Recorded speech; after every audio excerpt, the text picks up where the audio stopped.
안녕하세요. 미국 주식하는 인근입니다. 오늘 미국장 한번 보겠습니다.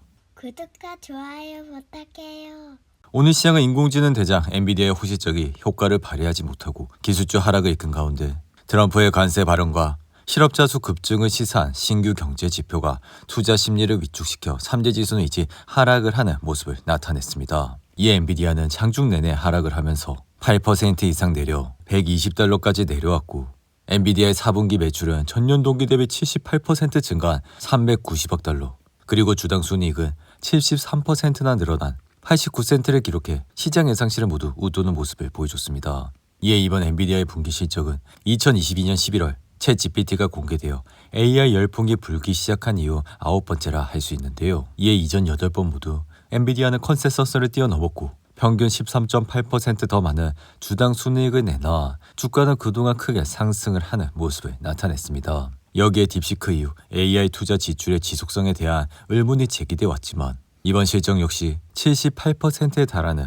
매출 성장세를 보여 여전히 높은 성장세를 나타내고 있는데요. 덩달아 향후 가이던스 역시 $375억 시장의 예상치를 웃도는 매출을 내놨고 이중 데이터 센터 매출은 기대치를 상회하는 모습을 보여 여전히 차세대 AI 칩인 블랙엘에 대한 수요는 엄청나다 할 수 있습니다. 이에 따라 블랙엘 양산은 성공적으로 늘려 4분기 매출은 $110억 달했고 1분기 가이던스도 컨센서스보다 꽤나 좋은 모습을 보여줬는데요. 하지만 엔비디아의 문제는 1분기 마진을 71.5%로 제시해 기대에 살짝 미치진 못했고 월가 일부에선 73% 유지할 것으로 예상을 했지만 엔비디아의 마진은 약 2%가 줄어드는 압박을 받게 됐습니다. 이에 주가는 장중 내내 하락을 하더니 장 마감 직전 $120를 찍었고 $120는 엔비디아의 2차 지지선으로 만약 내일 이러한 지지선이 무너질지 정반대로 지지선을 타고 반등을 할지 여부에 따라 엔비디아의 단기 방향성이 정해질 것이라 생각이 듭니다. 하지만 젠슨항은 이번 컨퍼런스 콜에서 블랙엘에 대한 수요는 엄청나다며 추론 모델은 100배 더 많은 컴퓨팅을 소비할 수 있어 다가올 울트라 모델에 대한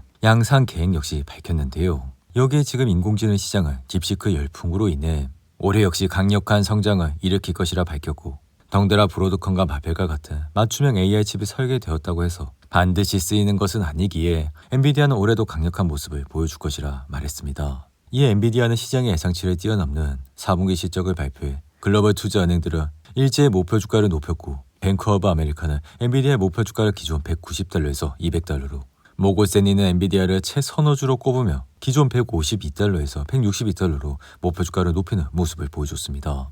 이에 개인적인 생각으로 엔비디아는 3분기 연속 호시적을 내놨지만 매출 증가세가 둔화하며 큰 폭의 주가 상승을 나타내고 있진 않은데요. 여기에 지금은 빅테크들이 AI 인프라에 대한 투자 수익률을 면밀히 따지기 시작했고 앞으로 트럼프가 중국에 수출할 수 있는 엔비디아의 칩 수량과 종류를 더욱더 제한할 것이기에 단기적으로는 높은 변동성을 가질 수 있을 것이라 생각이 듭니다. 그럼에도 불구하고 현재 돈을 잘 벌고 있는 엔비디아는 빅테크 기업 중 유일하게 80% 가까운 매출세를 기록하고 있어. 그리고 내년 역시 인공지능 시장이 발전함에 따라 앞으로도 우리는 이러한 좋은 주식을 꾸준히 모아가야 된다 생각이 듭니다. 이어 테슬라 주가는 이날도 3% 가까이 하락해 $281까지 내려와 지난 20일부터 6거래일 연속 하락세를 기록하고 있는데요. 이에 테슬라는 상거래일 전 지지선이 무너져 단번에 $280대까지 내려왔고 이러한 지지선은 다시 $270 선에서 형성이 되고 있다 할 수 있습니다. 하지만 이러한 갭 사이 매수층이 탄탄하지 않기 때문에 오늘과 같이 시장이 흔들리게 된다면 주가 역시 속절없이 하락을 하게 된다 할 수 있는데요.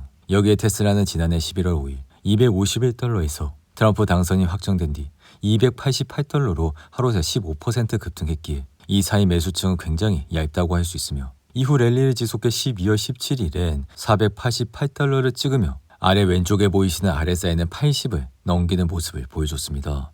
이에 주가는 이후 내리막길을 걸어 이날까지 고점 대비 40% 이상 하락해 지난해 11월 6일 종가보다 낮은 모습을 보여주고 있는데요. 이에 따라 테슬라의 시총은 지난해 12월 1조 5,400억 찍었다가 이후 두 달간 880조가 증발해 시총은 현재 브로드컴에 밀려 8,835억 내려오게 됐습니다. 이에 테슬라는 지금 시장에서 유럽 판매 급감을 비롯해 정부 효율부를 이끄는 머스크의 정치 활동이 미국과 유럽 소비자들에게 반감을 일으켜 테슬라 영업에 타격을 주고 있는데요. 게다가 현재 소문으로 전해지는 테슬라의 올해 인도량 수치는 170만 대 정도로 이는 지난해 대비 4% 감소한 것이라 시장의 예상치 12% 증가하는 극명한 대조를 이루고 있습니다.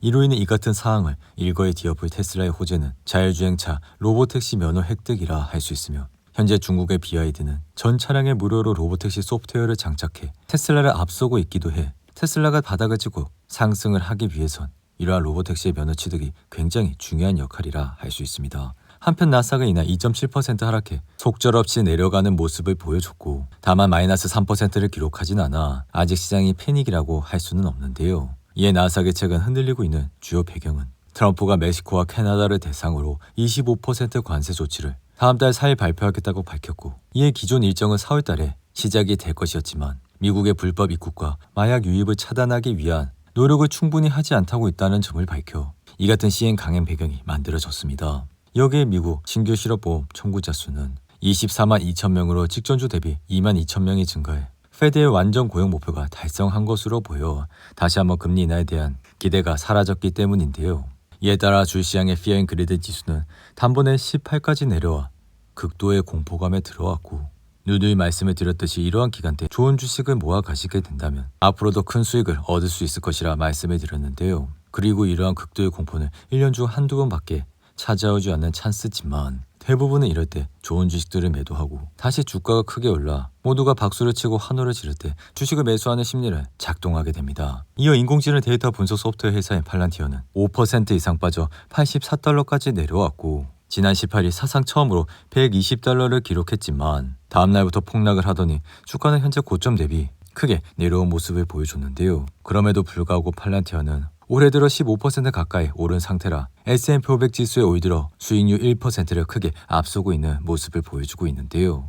게다가 팔란티어는 여전히 돈을 잘 벌고 있는 기업으로 매출 역시 꾸준히 상승을 하면서 현재는 36%에 달해 주가는 꾸준히 우상향을 하는 모습을 보여주고 있습니다. 이어 의료 관련 인공지능 기술업체인 템퍼스 AI는 이날 11% 이상 하락해 55달러까지 내려왔고 사실 템퍼스는 그동안 고점을 3번이나 치면서 91달러까지 올라왔지만 RSI 역시 82 그리고 최근 실적은 시장 예상치를 빗나가는 모습을 보여 주가는 그 이후 굉장히 흔들리고 있는 모습을 보여주고 있습니다. 여기에 팔란티어와는 정반대로 아직까지 돈을 벌고 있지 않아 비록 매출 성장세는 30%를 유지하고 있지만 주가가 꾸준히 우상향을 하기 위해선 매출과 더불어 돈을 벌고 있어야 되기 때문에 템퍼스는 당분간 큰 변동성을 보일 가능성이 높다고 할 수 있는데요. 이어 가상화폐 대장 비트코인은 여전히 83,000달러에서 흐름을 이어가고 있고 장중한 된 82,000달러대까지 떨어지며 흔들리는 모습을 보였지만 저가 매수세가 유입돼 다시 낙폭을 일부 만회하는 모습을 보여주고 있습니다. 이에 비트코인은 지난 1월에 기록했던 6대 최고가 109,400달러 대비 낙폭은 25%로 확대됐고 상승률이 50% 이상이었던 트럼프 효과는 20%로 쪼그라드는 모습을 보여주고 있는데요. 이에 지금 비트코인 시장이 흔들리고 있는 주요 배경은 트럼프의 전투적인 입장이 투자자들의 신뢰를 흔들고 있고 여기에 지난주 발생한 바이비트 거래소의 2조 원 규모 해킹도 시장에 큰 타격을 줬다 할 수 있습니다. 이에 비트코인의 1차 지지선이었던 88,000달러가 붕괴되며 단번에 83,000달러대로 내려왔지만 7만 달러와 88,000달러 사이에 매수층이 크게 없는 만큼 지금은 7만 달러 선까지 떨어질 것도 대비를 해야 된다 생각이 드는데요. 그럼에도 불구하고 비트코인은 꾸준히 우상향을 하고 있는 좋은 자산이라 이렇게 갑자기 불안정한 증세로 가격이 흔들리게 된다면 우리는 다시 비트코인을 좋은 가격에 매수를 할 수 있을 것이라 생각이 듭니다. 이어 전자상거래 플랫폼인 이베이는 1분기 매출 지치며 시장의 기대치를 밑돌며 8% 이상 하락했고 엔진 제조업체인 롤스로이스는 시장 예상치를 상회하는 실적에 힘입어 14% 이상 급등을 하는 모습을 보여줬는데요. 반면 가상의료 서비스 업체인 텔레닥은 약한 1분기 매출 전망을 내놓은 이후 13% 이상 급락했고 클라우드 컴퓨팅 회사인 뉴타닉스는 강력한 실적 보고를 통해 주가는 10% 이상 상승을 하는 모습을 나타냈습니다. 이어 데이터 클라우드 분석 회사인 스노우플레이크는 4분기 실적이 시장 예상치를 뛰어넘어 4% 이상 상승했고 암호화폐 채굴 업체인 마라홀딩스 역시 4분기 수익이 2억 1,440만 달러로 예상을 뛰어넘어 5% 이상 상승을 하는 모습을 보여줬는데요. 반면 기업 소프트웨어 회사인 C3 AI는 시장 예상치에 뛰어넘는 분기 실적에도 불구하고 9% 이상 하락했고 양자 컴퓨팅 회사인 아이온큐는 4분기 실적과 현재 분기 가이던스가 예상을 미치지 못하며 주가는 16% 이상 폭락을 하는 모습을 나타냈습니다. 오늘도 8분이 넘는 긴 영상 끝까지 시청해 주셔서 감사하고요. 가시기 전에 구독과 좋아요 잊지 마시고 그럼 저는 다음 영상에서 찾아뵙겠습니다. 감사합니다.